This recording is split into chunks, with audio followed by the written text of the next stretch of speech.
오늘 고린도전서에 있는 유명한 1장 27절 하나님께서 세상에 미련한 것들을 택하사 지혜로운 자들을 부끄럽게 하려 하시고 세상에 약한 것들을 택하사 강한 것들을 부끄럽게 하려 하시고 세상에 하나님께 세상에 천한 것들과 멸시받는 것들과 없는 것들을 택하사 있는 것들을 폐하려 하신다라는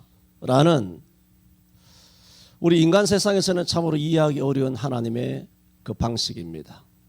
세상에서는 약한 자는 도태를 시키고 강한 자를 세우는 법입니다. 어리석고 미련한 사람들은 내치고 지혜로운 사람을 회사에서 직원으로 뽑는 법입니다. 이렇게 해서야 하나님의 나라가 성공할 수 있겠습니까? 하나님의 나라를 위해서는 좀 배운 사람, 지혜 있는 사람, 지위가 있는 사람, 강한 사람, 이런 사람들을 불러 모아야 되지 않을까요? 그래서 저는 오늘 이 본문 말씀을 통해서 우리는 도저히 이해할 수 없는 심령이 어떻게 가난한 자가 복이 있는가? 애통하는 자는 슬프고 인생의 패배자지 어떻게 그 사람이 위로를 받을 수 있는가? 어떻게 핍박을 받는 사람은 세상의 도태자이지 그거 어떻게 하늘나라에서 복이 있을 수 있는가? 라는 매우 역설적인 산상보훈에서의 논리와 마찬가지로 하나님께서는 바울 사도를 통하여서 고린도 교회를 향해서도 이와 같은 역설적인 하나님의 방식을 말씀을 하고 있습니다. 그래서 저는 오늘 하나님의 방식이라고 하는 제목을 통하여 말씀을 드리고자 합니다마는 이미 우리가 고린도전서 1장이라 말씀드린 것처럼 이 고린도라고 하는 이 서신은 당시 로마 시대 헬라의 대도시 중 아덴 다음 가는 거대한 도시가 바로 이 고린도, 오늘날 그리스 남부 지역에 있는 거대 도시로 당시만 해도 60만 명 정도가 살고 있었다고 합니다. 상업이 발달했고 아테네만 아니라 이 고린도 또한 정통 철학의 고장이었습니다. 그러나 우상 숭배가 성행을 하였고 도덕적으로 타락하여 고린도스럽다 하면 바로 방탕을 의미하는 별명처럼 되었습니다. 오늘날 동성애가 바로 소돔이라고 하는 이 소돔에서부터 동성애라는 어원이 나왔던 것처럼 고린도스럽다라는 것은 매우 음란하다, 방탕하다라는 의미를 담고 있습니다. 바울은 3차 전도여행을 했지 않습니까? 그 가운데 제2차 전도 여행 때 에베소에서 3년 머문 그 다음으로 1년 6개월 동안 바울의 인생 전역에서 전생에서 두 번째로 긴 시간 동안 1년 6개월 동안 고린도에 머물면서 2차 전도 여행 때 이 고린도 지역에 고린도 교회를 세운 바가 있습니다. 그러나 나중에 바울 사도가 에베소에 머물렀을 때 고린도 지역 고린도 교회 자체가 서로 분쟁하고 있다는 내용을 듣게 됩니다. 그들은 구변과 그리고 그들은 지식과 은사에도 부족함이 없었습니다. 왜? 헬라의 대도시였기 때문에 배운 사람들, 서울에 배운 사람들, 교회마다 배운 사람들 많지 않습니까? 기도하여 은사 받고 능력 받고 직분 받고 또한 배운 사람들이 여러 가지 많은 그런 지식도 또한 구변도 말도 예수쟁이들 말을 얼마나 잘합니까? 이렇게 말 잘하는 사람들, 오늘 대한민국 같은 실력 있는 그리스도인들이 고린도 교회에 가득히 그 교회마다 채워져 있었습니다. 그런데 한 가지 교회 안에서 분쟁이 있다는 소식입니다. 나는 바울파라, 나는 아볼로파라, 나는 케바파라, 베드로파다, 나는 그리스도파라 하는 그 분쟁의 소식을 바울이 전해 듣고 가슴이 아파서 너희가 어찌하여 분쟁을 하느냐, 너희를 부르심을 보라. 하나님께서 너희 중에 육체를 따라 지혜 있는 자가 많지 아니하며 능한 자가 많지 아니하며 문벌 좋은 자가 많지 아니하도다.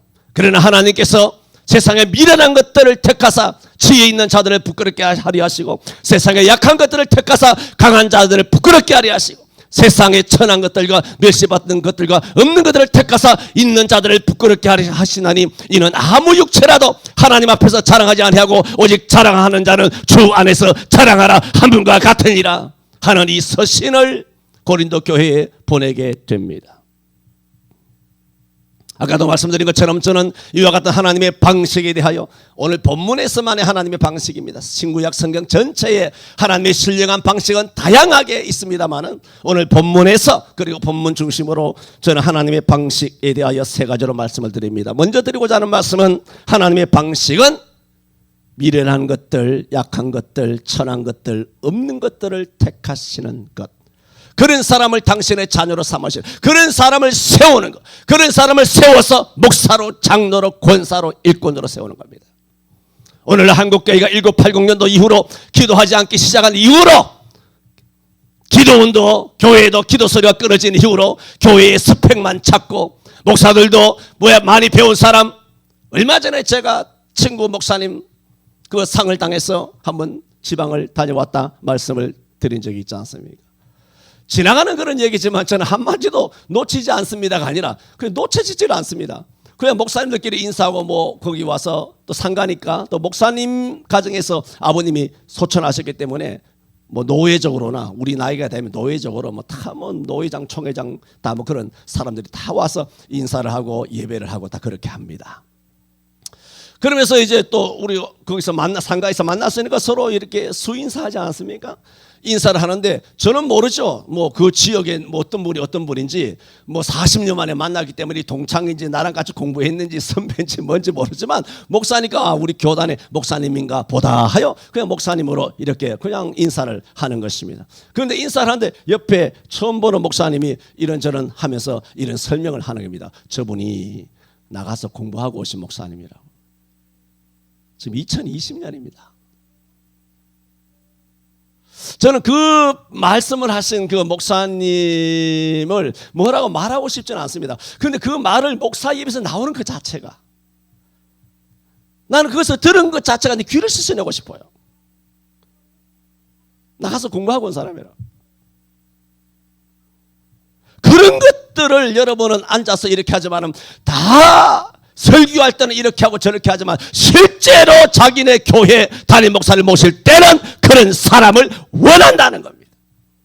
고린도전서 1장 26절 이하의 말씀과는 전혀 다른 하나님의 방식과 다른 당신네 교회, 우리 교회 인간적인 당회의 방식, 자기네 교회의 방식, 당회의 방식, 공동회의 방식, 인간 집단체의 방식으로 하나님의 방식을 파괴시킨다는 것입니다.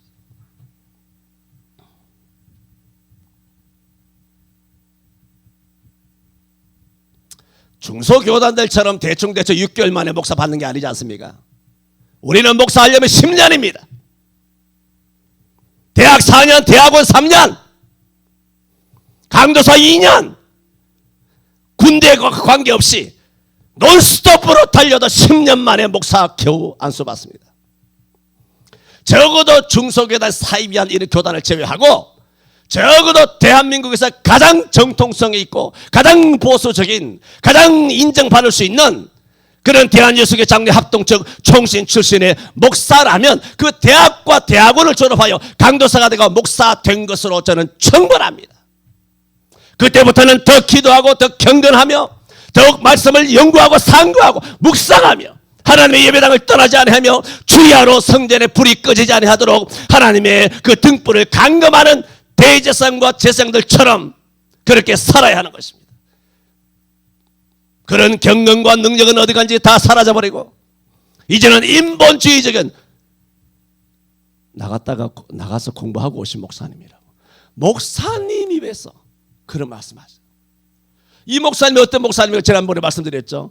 오늘 이 3년간의 이 사달은 다 목사의 책임입니다라고 피를 토하듯이 말씀하셨던 훌륭한 목사. 훌륭한 목사님에도 불구하고 금방 또 달라지는 거예요.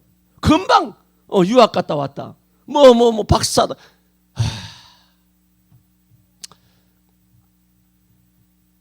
그래서 내가 그 자리에서 상가에서 술 맛이 다 떨어졌다는 거 아닙니까? 술 맛이 다 떨어져 버렸어.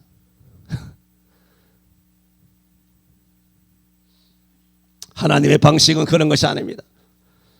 미련한 것들, 약한 것들, 그리고 천한 것들, 멸시받는 것들, 없는 것들을 택하는 것이 하나님의 방식입니다. 그렇다고 해서 여기 미련은 육체적인 미련을 말하는 게 아닙니다. 인간 세상에서 밀어내가지고 뭐 쓰리아웃 맞을 때까지 계속 뭐 술 먹고 하다가 또 쓰리아웃 맞아가지고 뭐 구속당하기도 하고 인사사고 일어나가지고 뭐 그렇게 교통사고 내고 말이죠. 또 도박하고 또 약 처먹고 또 실수하고 돈 벌려보고 또 사업을 벌려서 마음대로 망해버리는 그런 미련둥이를, 그런 미련한 자를 하나님이 택하여 세우신다는 그런 뜻이 아닙니다. 여기서는 영적인 미련을 말합니다.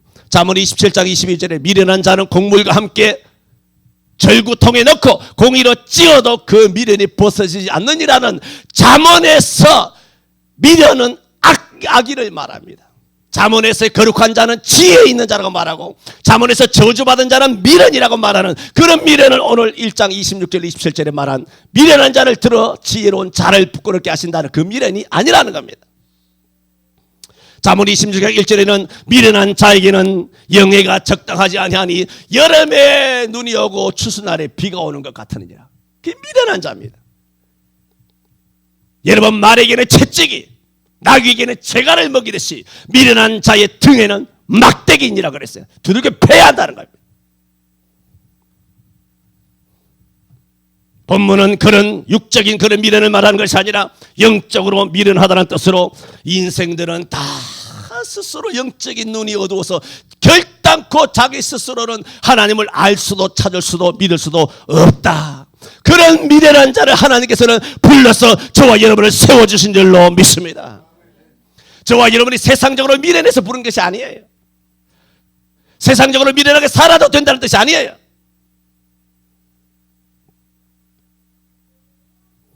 하나님께서는 이런 당신만의 순령한 방식으로 영적으로 어두운 인생들을 불쌍히 여기시어 구원하시는 줄로 믿습니다.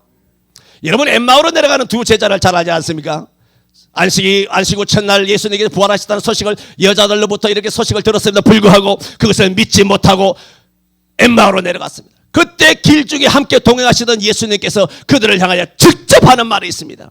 하나님의 말씀을 더디 믿는, 미련하여 더디 믿는 자들이여라고 그들을 향하여 지적했습니다. 미련하다라고 주님이 직접 미련하다고 했습니다. 오늘 저와 여러분이 예수를 믿은 사람이 됐습니다만 오늘 이 말씀을 통하여 예수께서 저와 여러분에게 직접 내게 오히려 한 가지 부족한 것이 있는 것처럼 우리에게 뭔가 미련이 얽혀 있는 것이 있습니다. 끊지 못하는 것이 있습니다. 저희 그 꽁이를 찧어도 그 미련이 벗겨지지 않는 자기의 정욕과 게으름과 나쁜 습관이 있습니다. 내가 스스로 해결하지 못하는 문제점이 있습니다. 주님께서 이 미련을 끊어줄 수 있도록 엠마오로 내려가는 자에게 옆에 서서 미련한 자여라고 직접 말씀해 주신 것처럼 오늘 이 말씀을 통하여 성령께서 저와 여러분의 심령과 영혼 속에 미련한 자여, 선지자의 말씀을 드디 믿는 자여라고 지적하여 주심으로 우리의 영혼이 고침받게 되기를 바랍니다. 이런 이야기 하자면 한도 끝도 없습니다. 마태복음 16장 6절에 보면 한 번은 예수님께서 갈릴리 바다 건너편으로 가실 때에 배를 타고 가시다가 사랑하는 12 제자에게 말했습니다. 너희가 바리새인과 사두개인의 누룩을 주의하라. 이것은 오병이어와 칠병이의 사건 이후에 일어난 것입니다. 그래서 너희는 바리새인과 사두개인의 누룩을 주의하라고 하니까 누룩, 떡을 이렇게 부풀리는 이 이스트 같은 이거 떡을 안 갖고 왔다고 주님께서 우리를 지적하셨나? 아이고, 떡 남은 거 있어? 안드레, 마태, 시몬아, 떡 남은 거 있어? 하면서 서로 염려하고 있을 때 주님께서 너희가 내가 오병이어로 5,000명을 먹이고 12황제를 남기고 7병이어로 4,000명을 먹이고 많은 광주를 남긴 것을 너희가 알지 못하느냐? 어찌하여 너희가 떡을 위하여 염려하느냐? 바로 바리새인과 사두개인의 교훈, 저들이 아주 가식하고 위선되고 외식된 오늘날 바리새인과 사두개인과 같은 목사들의 가르침을 주의하라. 목사 전체가 사두개인과 바리새인이란 말이 아니라 바리새인과 사두개인 같은 온오프라인에서 무차별적으로 이와 같이 전파되는 그 메시지를 주의하라는 겁니다. 그들은 바리새인이라는 것입니다. 이것을 마태복음 16장 6절에는 끝에 하시는 말씀이 제자들은 미련하여 예수님이 하신 말씀이 무엇인지 알지 못하였더라 그랬습니다. 요한복음 10장에서는 예수님께서 이렇게 말씀하셨습니다. 예수께서 가라사대 내가 진실로 진실로 너희에게 이르노니 나는 양의 문이라. 문으로 들어오지 아니하고 다른 데로 넘어오는 자는 절도며 강도니 문으로 들어오는 이가 양의 목자라. 문지기는 그를 위하여 문을 열고 양은 그의 음성을 듣나니 그가 자기 양의 이름을 각각 불러 인도하여 낸 다음 그 양들을 각각 인도하여 내니라. 그러나 양들이 다른 사람의 음성을 알지 못하는 거로 그를 따르지 아니하고 도리어 다른 사람의 음성은 도망하느니라 그랬어. 오늘 이것은 예수님의 비유입니다. 당신은 목자입니다. 우리는 양입니다. 양은 목자의 음성만 알아듣고 다른 사람이 말하면 그것을 알지 못하고 다른 사람은 도리어 도망하는 것처럼 여러분 다른 메시지가 떨어지면 도망하시기를 바랍니다. 도망해야 합니다. 그래서 요한복음 10장 6절에 예수께서 이 비유로 저에게 가르치셨으나 제자들은 그 가르치심이 무엇인지 알지 못하니라 그랬습니다. 설교를 해도 깨닫지를 못합니다. 똥인지 된장인지 알지 못합니다. 이것이 목자의 메시지인지 이리와 늑대의 메시지인지 그것을 구분하지 못한다 하는 말씀입니다. 하나님께서는 이처럼 미련한 것들, 약한 것들, 천한 것들, 없는 것들, 멸시받는 것들을 택하여 당신의 아들과 딸로 삼으신 줄 믿습니다. 이것이 저와 여러분을 예수 믿게 하신 하나님의 방식입니다. 여러분 지금부터 138년 전 대한제국시대 때 1884년도 대한민국 땅은 그야말로 전 세계에서 흑암 덩어리의 조선 말입니다. 거지 같은 나라입니다. 서울시 한양이죠. 그야말로 서울시 똥이 가득 차 있어. 말똥만 아니라 새똥만 아니라 오늘날 여러분 중국 가고 인도 가면 아무 데서나 똥을 막 싸지 않습니까? 아무데나 중국 사람도 아무데나 똥 다 눕니다. 그런 것을 보고 우리가 손가락질하지만 우리가 지금 138년 전 19세기 말만 해도 한국은 그보다 더 더럽고 더 혐오스럽고 더 구역질나는 그런 나라, 이런 나라에 마태복음 4장에 말씀하신 것처럼 스불론 땅과 납달리 땅에 앉은 자들에게 빛이 비추었도다 하시는 것처럼 하나님 예수님께서는 흑암에 앉은 자들에게 빛이 되었고 사망과 그늘에 앉은 자들에게 빛이 비추었도다 하는 것처럼 백수십 년 전 선교사님들을 통하여 대한민국 땅에 예수 그리스도의 빛이 비친 줄로 믿습니다. 요한복음 8장 12절에 예수께서 또 일러 가라사대 내가 세상의 빛이니 나를 따르는 자는 어둠에 다니지 아니하고 생명의 빛을 얻으리라 하였습니다.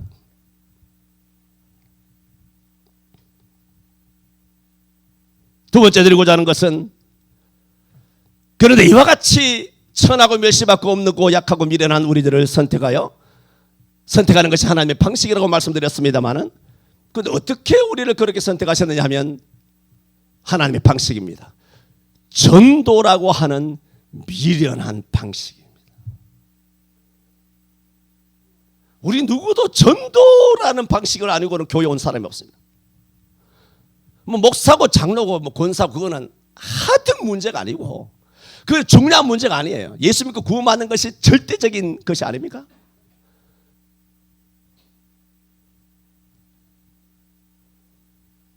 그런데 우리가 이와 같이 오늘이라고 하는 것이 있게 된 것은 다 전도를 받은 겁니다. 그런데 전도를 오늘 이렇게 21절에 본문은 아닙니다만 앞에 21절에 하나님의 지혜에 있어서는 이 세상의 지혜로 하나님을 알지 못하는 거로 하나님께서는 무엇으로 믿는 자들을 구원하시기를 기뻐하셨도다 하셨나요? 전도에 미련한 것으로. 그게 하나님의 방식이에요. 그러니까 하나님께서 스스로 말씀하지 않습니까? 바울을 통하여 뭐라고 말합니까? 전도 예수 믿고 구원받으라 하는 이 방식은 매우 미련하다는 거예요. 하나님이 하신 말씀이 내가 하는 말이 아니잖아요. 전도에 미련하다. 왜 미련하냐? 유대인들에게는 꺼리끼는 거예요. 왜? 여러분 예수님이 죽었다가 살아났습니다. 예수 믿으세요. 예수 부활, 예수 생명 전하니까 예수를 십자가에 못 박아 죽인 사람은 유대인이잖아. 예루살렘에 있는 유대인 아닙니까? 그 예수가 죽었다 살아났다고 하니까 자기들은 예수를 죽였는데 예수가 살아났다고 하니까 얼마나 꺼리끼는 일입니까? 이걸 받아들일 수 있습니까? 자기에게 모순이 되는 것인데 자기 죄를 인정해야 되는데 자기의 모든 인생과 인격과 가치관을 다 포기하고 주님하고 천부 여지없어서 하고 손들고 나와야 되는 판인데 어떻게 예수를 믿을 수 있습니까? 그렇게 그러면 예수를 죽인 사람에게 예수님이 살아났다, 예수 믿고 구원받으라, 예수 부활하셨다라고 전도하는 것이 얼마나 미련하냐는 겁니다. 우리는 전도할 때 어떻게 합니까? 이것 가리고 저것 가리고 이것 떼고 차 떼고 포 떼고 이래서 안 될 거야 저래서 안 될 거야 혼자 자기 선에서 다 걸러냅니다. 나름대로 지혜로운 방식을 추구합니다. 그러다가 10년 20년 30년 가도 아무런 열매가 없는 것입니다. 성경에는 전도는 미련한 방식이라고 그랬어요. 여러분이 지혜로운 방식으로 하려는 그 지혜로운 방식은 사실은 전도를 멈추게 하는 방식입니다. 멈추시기를 바랍니다. 여러분에게 무슨 지혜가 있습니까? 오늘 21절에 뭐라 그랬어요? 사람의 지혜로는 하나님을 알 수 있다 없다? 없다 그랬어요. 이것은 전도, 사람이 하나님을 믿는 것도 사람의 지혜로 알 수 없지만 전도 또한 사람의 방식으로 사람의 지혜로 하면 예수 믿게 못한다는 말씀입니다.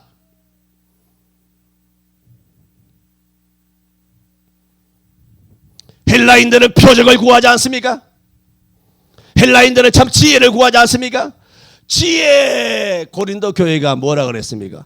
헬라 철학의 아덴과 더불어서 정통 철학의 도시예요. 대도시, 그 당시 2000년 전에 굉장히 민도가 높았던, 지력이 강했던 도시가 대도시 고린도예요. 로마에서. 그런 대도시 식자층들이 모여있는 헬라 철학인들이 운집해 있는데 죽은 사람이 살아났다는 거예요. 이거 철학을 하는 사람들에게 논리적으로 상식적으로 이게 받아들여지겠습니까? 아니면 미련하게 보이겠습니까? 아휴, 예수 죽은 거 우리가 소문을 들어서 다 아는데 강 건너다 소문, 에게해를 건너서 지중해 건너서 우리가 그 소문 들은 지가 언젠데 바울이가 뭐 몇 년 전에 고린도 교회를 세워서 고린도 성도들 만들어 놨더니 다 정신병자 다 만들어 놨네. 어떻게 예수가 죽었는데 그 예수가 또 우리나라 사람도 아니고 유대인인데 예수 죽었다가 살아났대. 저기 강 건너, 저 이스라엘 땅 저기 강 건너 바다 건너 저기 먼 팔레스타인에 있는 베들레헴 출신 나사렛 목수의 아들, 신분이나 여러 가지 모든 배움도 없는 그런 시골 촌부 목수 아들 출신인 예수라고 하는 청년이 죽었다가 살아났대. 우리 한번 토론해보자. 그거 인정할 수 있어? 받아들일 수 없어? 그래서 전부 다가 저들이 다수결이 아니라 만장일치로 예수 부활을 전하는 것은 뭐다? 미련하다. 이렇게 인정한 것입니다. 판결을 내었습니다. 그래서 23절에 말했습니다. 우리는 십자가에 못 박힌 그리스도를 전하니 이것이 얼마나 미련한 짓인가. 유대인에게는 껄이끼는 것이요 이방인 헬라에게는 뭐라고? 미련한 것이로다. 그래서 18절에도 십자가의 도가 멸망하는 자들에게는 미련한 것입니다. 구원을 얻는 자들에게는 하나님의 능력이 되는 줄로 믿습니다. 그러므로 우리가 전도할 때는 다 구원받는 게 아니에요. 멸망하는 자가 있고 구원받는 자가 있단 말입니다. 그럼 어차피 너희 진주를 돼지 앞에 던지지 말라고 하는 것처럼 하나님의 말씀 암만 전해도 죽을 때까지 안 받아들이는 사람이 있어요. 그런 사람들 때문에 전도의 지혜로운 방법을 연구해야지. 그 사람의 마음을 사야지. 어떻게 해야 더 지혜롭게 다가갈 수 있을까 하면서 전도가 멈추어져 있는 거. 자기 전도의 자기 지혜의 방법으로 전도가 아예 멈추어져 있다. 10년 20년 30년 전도 안 하는 새끼를 못 낳는 그런 양들이 되었단 말입니다.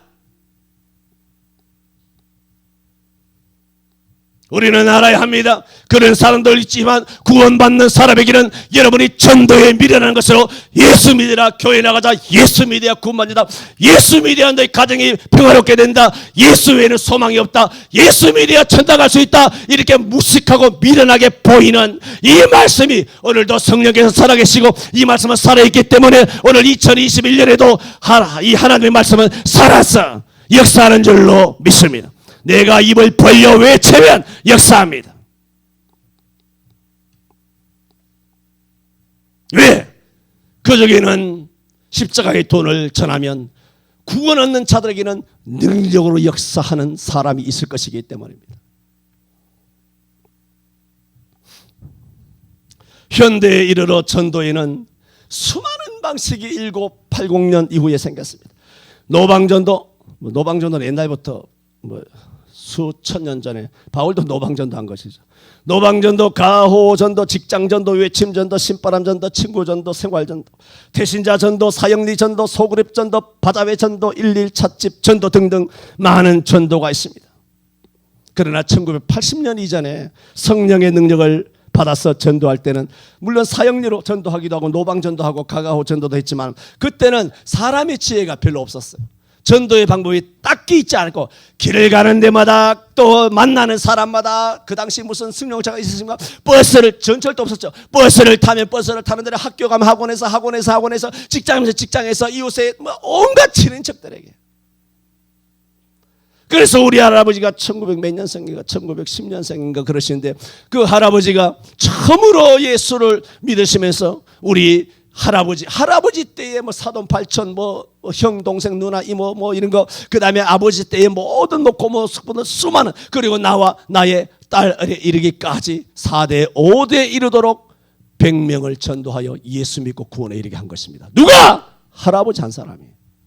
하늘의 미랄이 땅에 떨어져 죽음으로 100배 60배 30배의 결실을 거둔 것은 우리 집만 그런 것이 아니라 한국교회 역사가 다 그래요. 전국이 다 그랬다고. 그때는 전도가 되든 그때는 성령이 역사하셨던 그때는 말씀이 살아있었는데 지금은 죽었습니까? 단 하나 벙어리 귀신 들린 차이밖에 없습니다. 아가리 침묵하고 있는 것이죠.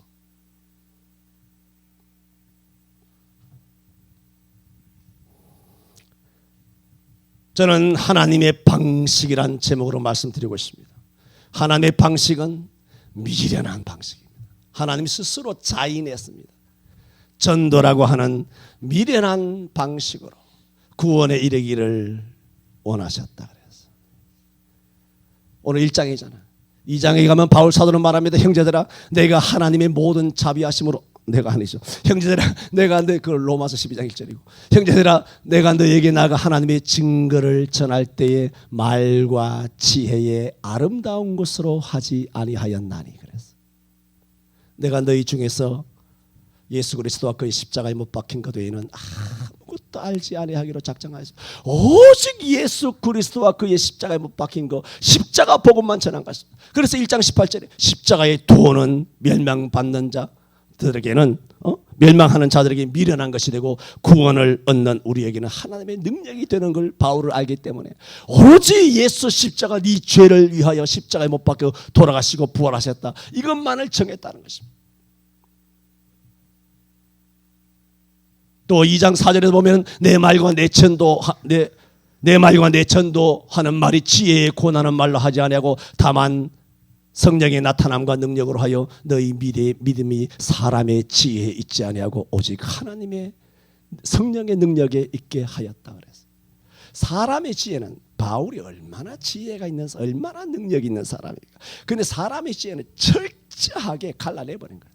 다 믹서기로 다 주스로 다 갈아가지고 맹물을 만든 것입니다. 자기의 지식은 오로지 예수 그리스도 사람의 지식이 아니라 다만 성령의 나타남과 오직 성령의 권능 받아서 땅끝까지 증인되시기를 바랍니다.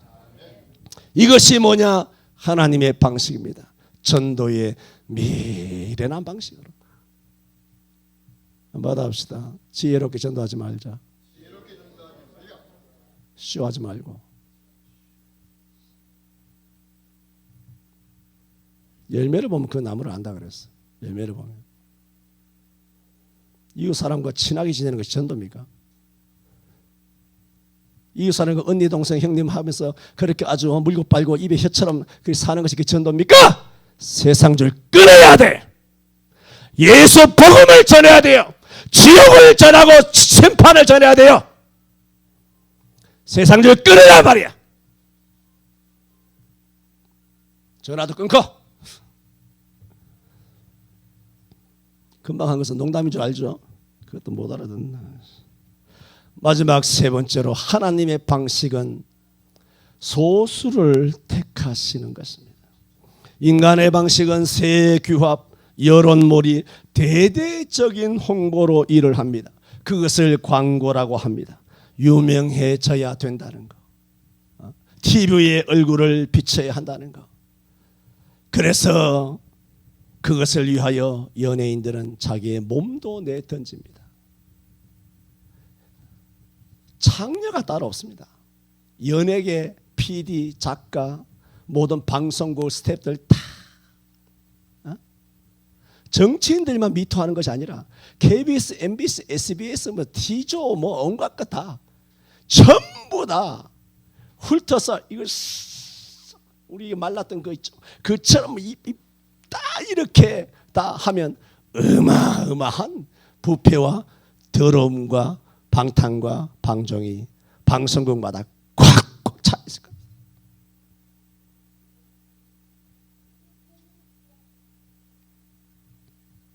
여러분, 하나님의 방식은 소수를 선택하는 것이다.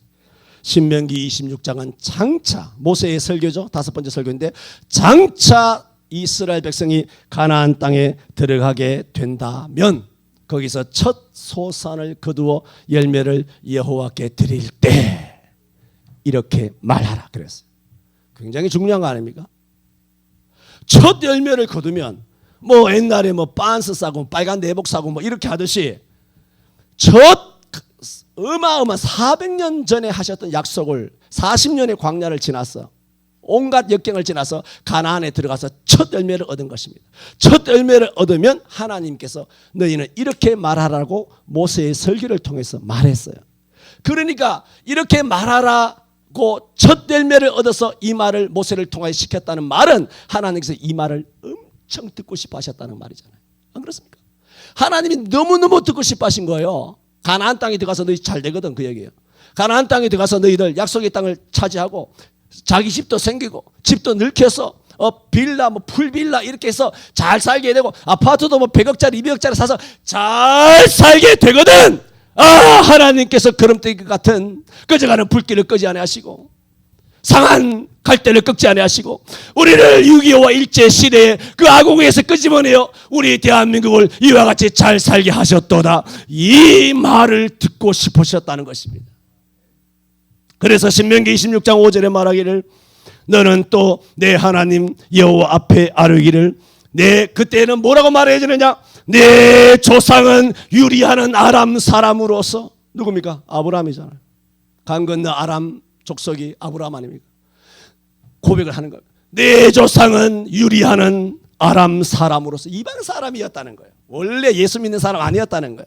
우리는 원래 불교 믿던 사람, 카톨릭 믿던 사람, 토테미즘, 애니미즘 이런 무속과 마귀 자식, 마귀를 따라서 살았던 우리들이란 말입니다. 그런데 예수 믿고 복 받아서 잘 살게 되면 이렇게 고백하라는 말씀이란 말입니다. 아람 사람으로서 이렇게 말합니다.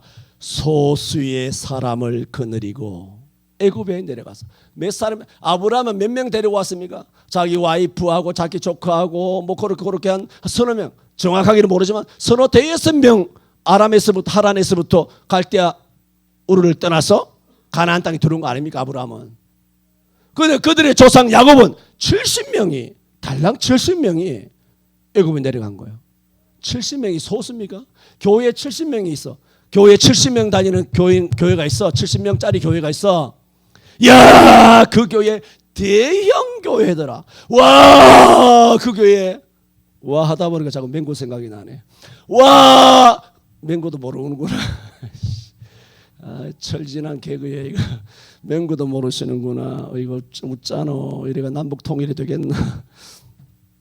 그래서 와, 교회가 부흥되었구나. 누가 말할 수 있습니까? 서울 바닥에서는 700명 어림없습니다. 한 70명이 한 7,000명 정도 되면 이야, 아무 교회에 무슨 박 목사가 있는데 개척했는데 이 10년 만에 7,000명 부흥됐대. 그럼 아까 말한 것처럼 야, 저 목사님 나가서 공부하고 오셨더라 하며 그런 걸 다 기억하듯이 야, 목사님 능력 있네. 짱이다. 우리 교회 강사로 모셔야 되겠구나. 진짜 부흥하는구나. 진짜 복 받았구나. 그럴 거 아니에요. 달랑 70명. 그 누가 70명이에요? 야곱이에요. 야곱이 70명 달랑 데리고 땅에 내려온 거예요. 근데 지금은 뭐 하늘의 별처럼 땅의 모래처럼 이루었죠. 그런 하나님께서 뭘 원하신다고? 너희 조상 아람의 후예들은 소수의 사람을 거느리고 애굽에 내려가서 우고하여 필경은 거기서 크고 강하고 번성한 민족이 되었나이다 라고 하라 그랬어. 올챙이 시절 잊지 말라는 겁니다. 네가 원래 마귀 자식이었다는 거 잊지 말라는 겁니다. 약속의 언약들에 대한 외인이고 소망도 없고 하나님도 없던 마귀를 따라 살며 자기 육체의 욕심을 따라 살던 은혜의 바깥에 있었던 그리스도 바깥에 있었던 너 자신을 잊지 말라는 것입니다. 네가 유명한 스타가 아니고 네가 유명한 목사나 장로가 아니고 네 꼬라지를 알라 네 주제를 알라는 것입니다. 가나안 이들은 승승장구했지 않습니까? 가나안 전쟁을 그야말로 초토화시켰습니다. 엄청난 하나님의 권능과 능력으로 기적을 행하여 가나안 땅을 차지했지만 차지하면 하나님께서 제일 먼저 우리 조상은 아람 사람으로서 유리하였는데 소수의 사람을 이끌고 애굽에 내려왔더니 하나님이 복을 주심으로 우리가 크고 강하고 번성한 민족이 되었나이다. 다 하나님의 은혜입니다. 말하라 그랬어요. 이런 얘기는 끝도 없어. 그냥 밴드에 봅시다. 밴드에 참고하시기 바랍니다. 여러분, 큰 교회가 큰 일을 이루면 누구나 성도가 많으니까 돈 많으니까 가능한 것이겠지라고 합니다. 하지만 작은 교회가 큰 일을 이루면 이건 사람이 할 수 없다 그렇게 말합니다. 그렇지 않습니까? 아니 우리 교회에 한 달에 수입이 한 달 11조가 1억이야. 응? 한 달에 10억이잖아. 이게 뭐 강남에 가면 별것도 아니지만 그냥 껌값이다 생각하고 한 달에 11조 1억. 예. 그러면 한 달에 11조 1억이면 1년 해봐야 뭐 연봉이 12억밖에 맞나? 10억이 120억, 100억대, 100억대. 100억대가 늘려 있잖아 우리 서울시내. 이런 연 100억 순이익을 얻는 사람이에요. 뭐 100억이 큰 부자는 아니지만 그냥 평균이에요. 100억이란 부자가 있어. 100억이란 부자가 있는데 100억이란 부자가 있는데 교회 45인승 아주 좋은 버스 2억이나 2억 5천을 현찰로 헌금을 해서 교회 버스 헌금 2억 5천에서 올렸단 말입니다.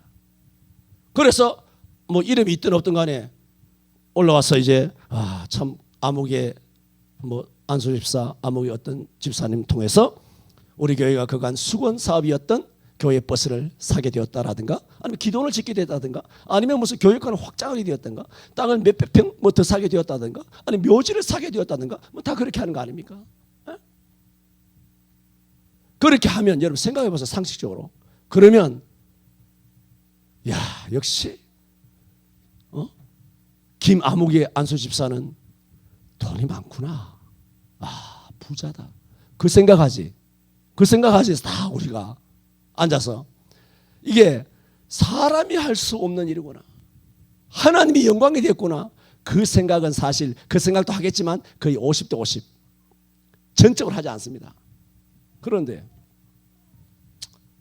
연봉 한 5천 받는 사람이 연봉 5천이잖아. 연봉 5천이면 아무것도 아니잖아. 연봉 5천 받는 사람이 뭐 2억짜리 하면 교회 뭐 건축을 한다는 등 땅을 산다는 등 집을 산다는 등 뭐 넓히는데 하여 2억이든 3억이든 헌금을 하는 거야. 그것은 하나님의 영광이 돼요. 100% 하나님. 야, 돈 많고 나가 아니라 얼마나 믿음이 있으면 저렇게 할까? 저러다 망하지 않을까? 저러다 시험 들지. 저러다 나중에 상처받지. 저 질러놓고 나중에 후회할 거야. 저러다 교회 안 나오는 사람 많아. 상처받아가지고. 떡 질러놓고. 그런 사람 많잖아요. 옛날 부흥회 할 때. 그래서 상처받아서 교회 안 나오고. 그럴 거야 할 거란 말입니다. 그러나 이것이 계속 잘 되고 그 과정에 점점 복을 받아서 하나님께서 형통하고 번성하여 다수를 이루게 하는 것을 5년 10년을 지나면서 목격하게 될 때 야, 이 일은 하나님이 하셨구나. 여러분 기도원도 보세요. 처음에는 3만 2천 명이 왔어요. 3만 2천 명이 하나님 다 내쫓고 그 다음에 10,000명도 내쫓고 9,700명 내쫓았죠. 나중에는 막 겨우 달랑 300명만 기도원의 용사로 삼았습니다. 그렇게 용사로 삼으신 이유를 사사기 7장에 말하기를 너를 좇은 백성이 너무 많은즉 내가 너무 많기 때문에 내가 그들의 손에 미디안을 붙이지 아니하리라 그랬어. 숫자가 너무 많기 때문에 하나님의 방식을 이야기합니다. 숫자가 너무 많기 때문에 그들의 손에 미디안을 붙이지 아니하리라. 이는 이스라엘이 나를 거스려 이긴 다음에 자긍하기를 내 손이 내 교회를 이뤘다는 거야. 내 손이 나의 구원을 이루었다 말할까 함이라 하여 내가 32,000명 중에 300명 빼고 31,700명을 계산은 집에 가서 해보시고 31,700명을 다 내쫓았다는 거야. 이것이 무엇입니까? 하나님의 방식이. 하나님께서 왜 이래 소수를 통하 일하시느냐 하면 하나님의 영광을 받기 위해서입니다. 그러므로 우리 교회는 하나님께 영광을 돌릴 수 있는 절호의 찬스인 줄로 믿습니다. 그렇다고 부흥되지 않게 주옵소서. 주여 여기가 좋사오니 이대로 살다가 죽게 하여 주옵소서. 그런 말을 하자는 것이 아니라 생명을 구원해야 되죠. 한 생명이 천하보다 구한데 그러나 아셔야 돼. 근본을 아셔야 돼. 하나님의 방식을 아셔야 돼. 비록 우리가 작다 할지라도 작지만 한국교회 거대 교회들이 하지 못하였던 것들 우리가 예배를 지키고 말씀을 지키고 주 예수를 배신하지 아니하고 이 작은 것을 통하여 하나님께서 우리 송천교회 저와 여러분을 통하여 큰 영광 받으신 줄로 믿습니다. 저는 오늘 하나님의 방식, 하나님 너희를 부르심을 보라. 육체를 따라 지혜 있는 자가 많지 아니하며 문볼 좋은 자가 많지 아니하도다. 그러나 하나님께서 세상에 미련한 것들을 택하사 지혜 있는 자들을 부끄럽게 하려 하시고 세상에 약한 것들을 택하사 강한 것들을 부끄럽게 하려 하시며 하나님께서 세상에 천한 것들과 멸시받는 것들과 없는 것들을 택하사 있는 자들을 부끄럽게 하시나니 이는 아무 육체라도 하나님 앞에서 자랑질 하지 못하고 자랑하는 자는 오직 주 안에서 자랑하라 함과 같음이니 하나님께서 소수를 선택하시되 약한 자 없는 자를 선택하시는 하나님의 방식, 전도라고 하는 미련한 방식, 그리고 소수를 선택하시는 하나님의 방식의 핵심, 하나님의 진짜 그 진의가 뭐냐? 그 진의는 영광을 받기 위해서. 다음 주일 영광에 대해 설교합니다. 고전 12장 31절에서 33절. 다음 주일 11시에 다 하나님의 영광을 위하여, 이 제목입니다. 다. 다음 주일날 말씀을 드리게 되겠습니다마는 오늘 이 말씀이 하나님의 방식이 어디에 포커스가 맞춰져 있느냐? 당신의 영광에 포커스가 맞춰져 있습니다. 그러므로 우리 교회나 저나 여러 목사나 장로나 권사나 선교사님이나 청년이나 세례교인이나 모태신앙이나 주일학교 출신이나 새신자나 이제 교회 나온 지 1년이 되었든 안 되었든 간에 이 모든 우리의 삶이 무엇을 향하여? 오직 표대를 향하여 그리스도 예수께서 예수 안에서 하나님이 위에서 부르신 부름의 상을 위하여 쫓아가느라 내가 어디까지 이르렀든지 이전 것은 다 잊어버리고 그렇게 말했어요. 왜 하나님께 영광을 돌리지 못하느냐? 자기가 한 걸 안 잊어버리는 거예요. 건축원금 내가 몇 억 했는데 내가 40일 금식기도 하고 100일 철야기도 하고 뭐 하고 자기가 한 거 안 잊어버리는 거야. 내 전도 왕인데 기도 왕인데 기도 하루에 2시간씩 그렇게 하고 뭐 헌금도 많이 하고 내가 맨날 설거지하고 빨래하고 말이죠. 예배당 쓸고 닦고 내가 우리 교회에서 몇십 년 했는데 그걸 안 잊어버리는 거예요. 바울 사도는 어마어마한 인물인데도 불구하고 이전 것은 잊어버리고 앞에 있는 것을 잡으려고 내가 지금도 쫓아간다고 했는데 안 잊어버리는 거야. 맨날 보면서 달리기 하면서 달리고 이렇게 해가지고 1등 하겠습니까? 어느 세월의 결승점에 도달하겠습니까? 이게 지금 우리 한국교회 자화상이에요. 내가 성공해서 유명하다고. 그래 하나님의 영광이 교회 안에 머물겠습니까? 하나님께서 탄식을 하며 교회를 떠나시겠습니까? 여러분 속에 하나님의 촛대가 떠나지 않고 항상 거룩함이 임재하시기를 바랍니다. 기도합니다. 주여 우리는 약합니다. 우리는 미련합니다. 우리는 없습니다. 멸시받습니다. 천한 존재입니다.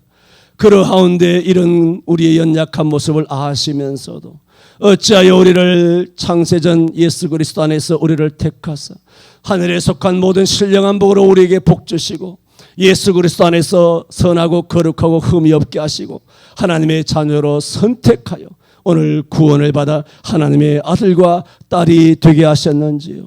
아버지, 지금도 교회 바깥에는 우리보다 훨씬 잘나고 훨씬 많이 배우고 훨씬 유명하고 훨씬 많은 것을 가진 능력 있는 사람들이 메뚜기 떼처럼 많이 있습니다. 그럼에도 우리를 불러 하나님의 자녀로 삼아주셨으니 하나님의 방식이 오늘 우리를 건져주신 것을 감사하고, 가나안 땅에 들어간 이스라엘 백성을 통하여서도 우리가 소수가 애굽에서 나왔지만 이와 같이 번성하여 크게 이루었나이다 하는 고백을 듣기를 원하시는 주님 앞에 우리도 이와 같은 고백으로 아버지께만 영광을 돌리는 우리 성청교회의 삶과 걸음걸음이 되게 하여 주시옵소서. 예수님 이름으로 기도하옵나이다. 아멘.